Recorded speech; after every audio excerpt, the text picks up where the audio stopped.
Sel, hindi mo kailangan magpasalamat sa akin. Ang dapat mong pasalamatan ay si Mr. Wagner. Pagpapalain siya ng Diyos at magiging maayos din siya.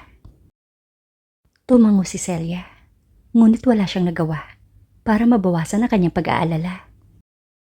Patuloy silang naghintay sa pintuan ng emergency room hanggang sa tuluyan itong bumukas. Si Celia ang unang sumugod sa doktor. Dok, kamusta si Mr. Wagner? Nagkaroon siya ng hindi maipaliwanag na pakiramdam na kapag namatay si Alec, mawawalan siya ng isang napakahalagang tao. Hindi niya mawari kung bakit.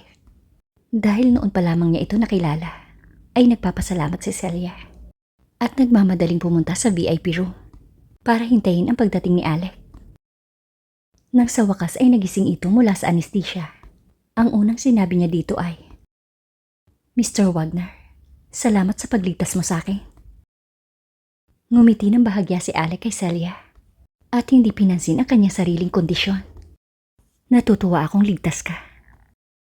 Napakurap si Celia dito. Naguguluhan siya kung bakit naging mabait ito sa kanya. Hindi nila lubos kilala ang isa't isa. Hindi masaya si Tyson sa naging attitude ni Alec kay Celia at binantaan niya ito. Mr. Wagner, thank you for saving my employee. But I hope you don't have any appropriate feeling for her. Noon lang napansin ni Alec na nasa kwarto din si Nolan. Malamig siyang sumagot. Ganyan din sana ang gusto kong sabihin sa'yo. Huwag magkaroon ng anumang hindi naaangkop na damdamin para sa kanya. Bago bumagsak si Celia kanina, kitang-kita ni Alec na gustong-gustong iligtas ni Nolan si Celia. Kung hindi dahil sa lapit nito sa kanya, si Nolan ang nasa pwesto niya ngayon. Nang mapansin ang puot sa pagitan ni Alec at Tyson, pumagitna si Celia para putulin ang pagtatalo. Mr. Wagner, salamat sa pagliligtas mo sa akin. At dahil okay na ako ngayon, aalis na ako. Pagkasabi noon, umalis si Celia at si Tyson. Ipinahayag ni Nora ang pag-aalala kay Alec nang makita niya ito. At saka tumakbo para maabutan si Nolan at Celia. Habang naglalakad sa kaliwang bahagi ni Tyson, nagtanong si Nora, Mr. Reyes, hindi ka ba masyadong abala? Bakit naisipan mong dumalo sa event ng Orky? Pumunta ka ba doon para makita ako? Ayaw ni Tyson na hindi maintindihan ni Celia ang relasyon nila ni Nora. Lalo na't hindi pa siya lubos na napapatawad ni Celia. At dahil doon, naiirita siyang nagsalita. Hindi ko kailangang ipaliwanag ang dahilan kung bakit ako nagpunta doon. Please lang, lubayan mo na ako. Meron na akong babaeng mahal. Hindi mo ba sasabihin kung sino ang maswerteng babae? Nagpatuloy si Nora sa pakikipag-usap kina Tyson at Celia. Napatingin si Celia kay Tyson. Medyo nakaramdam ng hiya si Celia. Natatakot din siyang malantad ang kanilang relasyon. Binilisan niya ang kanyang lakad at pumara ng taxi. Naiwan si Tyson para harapin si Nora ng mag-isa. Ito ay hindi gaano kahinahinala sa ganitong paraan. Naisip ni Nora at naintindihan na si Celia ay umalis upang bigyan siya ng pagkakataon na makasama si Nolan ng mag-isa. Hinawakan niya ang braso ni Tyson at matamis na nagtanong, Mr. Reyes, can you give me a ride please? Wala akong pera para sa taxi. Kinuha ni Tyson ang kanyang wallet mula sa kanyang bulsa at ibinigay ang lahat ng cash kay Nora. Busy ako. Wala akong oras. Dahil dito, nagmamadaling pumunta si Tyson sa parking lot at mabilis na umalis. Diretso siyang umuwi ng bahay. Nang sandaling makarating siya sa bahay, nilapitan niya si Celia at dinala ito sa sofa, kung saan hinalikan niya ito ng matagal. Dahil sa ginawa ni Tyson, nagtatakang nagtanong si Celia, okay ka lang ba? Bakit mo ako hinahalikan? Hindi ba halata? Panimula ni Tyson. At bakit ginawa mo ang ginawa mo? Iniwan mo ang asawa mo sa ibang babae. Hindi ka ba natatakot na lokohin kita? Gagawin mo ba? Tiningnan ni Celia ng masama si Tyson. Hindi siya natutuwa. Ikaw ang laging nagtatago ng pagkatao mo. Sinusubukan ko lang makatulong. Blaming me is just unreasonable. Hindi nasiyahan si Tyson. Teka, bakit mo ako iniwang mag-isa sa kanya? Sinadya mo yun, hindi ba? Ayaw magtapat ni Celia. Sinubukan niyang ibahin ang usapan. Tyson, ano sa tingin mo? Bakit ako niligtas ni Mr. Wagner? Pakiramdam ko ay napakaganda ng pakikitungo niya sa akin. Kaagad na naramdaman ni Tyson ang hapdi na selos. Lalaki siya. Hindi na nakakapagtaka kung bakit siya nagmamalasakit sa'yo. Dapat kang lumayo sa kanya. Gagawin ko. Pero iniligtas niya ang buhay ko. Bala ko sana siyang puntahan bukas. Pagpapatuloy ni Celia. Alam ni Tyson na hindi niya ito mapipigilan.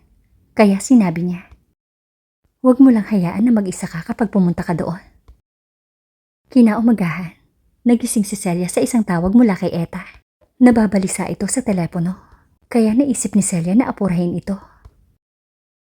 Cel, nakita mo na ba ang trending na balita? Hindi maganda.